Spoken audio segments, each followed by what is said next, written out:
Buenas tardes, mi nombre es Laura Ramírez y voy a responder la pregunta número 16.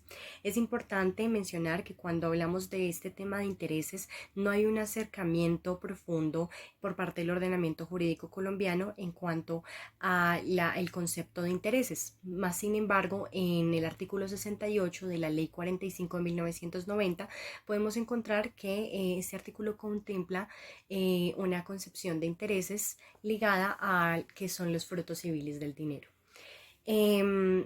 Continuando con la solución de la pregunta, los intereses remuneratorios son los intereses que se producen dentro del plazo normal de la operación. Ahí cabe resaltar una precisión de que hay intereses remuneratorios de carácter civil y de carácter comercial. Por el objeto de la pregunta, voy a hablar más que todo de los intereses remuneratorios de carácter comercial. En la regulación de los intereses remuneratorios en el régimen comercial podemos decir varias cosas. Las obligaciones dinerarias en materia mercantil, cuando no se hayan pactado los intereses, se presumen causados al interés bancario corriente, es decir, los intereses remuneratorios en materia mercantil se presumen al correspondiente del interés bancario corriente en el periodo remuneratorio, y en el periodo moratorio se presumen a 1,5 veces el interés bancario corriente, que a su turno va a corresponder al límite de los intereses tanto en el periodo remuneratorio como en el periodo moratorio. ¿Cuál es la discusión que se genera frente al límite de los intereses remuneratorios comerciales?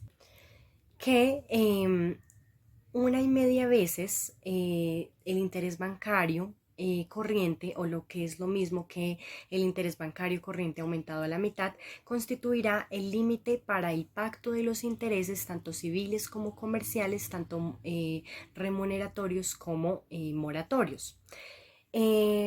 ¿Cuáles son las consecuencias para superar estos límites? En el artículo 884 del Código de Comercio y en el artículo 72 de la Ley 45 de 1990 encontramos, pues digamos, la solución a la consecuencia para superar estos límites. En el Código de Comercio, en este artículo 884, este artículo nos dice que cuando se superen esos límites se perderán todos los intereses cobrados en exceso sin perjuicio de lo establecido en el artículo 72 de la Ley 45 de 1990, que nos dice que cuando haya un límite y las partes cobren un interés por encima de ese límite, entonces lo que debe hacerse es reducir hasta ese límite, y los puntos porcentuales en los que se haya excedido ese límite se deben reducir del límite a título de la sanción. Es decir, si por ejemplo el IBC es el 20% efectivo anual, o sea, el límite, ¿sí? O sea que el límite 1,5 veces del interés bancario corriente, que es el 30%, supongamos que se pactan 35%, ¿sí? Y se excedieron 5 puntos porcentuales porque solo podrían pactar hasta el 30%.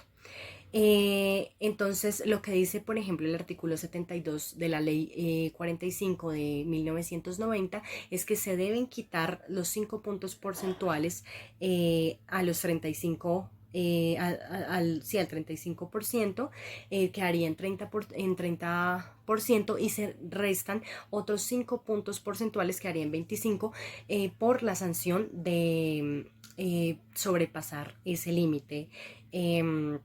Ese límite. Entonces, ese sería como un ejemplo claro. Bueno, ahora vamos con, pues digamos, las soluciones que se plantean. Para explicar este punto es muy importante hacer esta precisión. Se puede entender el artículo 884 así, de esta forma, en la cual yo estoy totalmente de acuerdo, que cuando se habla de perder los intereses se hable hacia el pasado, o sea, de los intereses que ya se hayan causado, y que cuando se hable de la aplicación del artículo 72 se hable en el futuro, para que los intereses que habrán, o sea, sí, refiriéndonos a los intereses que hayan que causarse, que es una interpretación sistemática. Que se pierdan los intereses, ¿qué significa? Que esas sumas de dinero que ya se pagaron se deben imputar al capital adeudado para que en adelante ese capital esté disminuido en las sumas de dinero ya pagadas, como si esos intereses jamás se hubiesen debido, precisamente por el exceso, porque contenían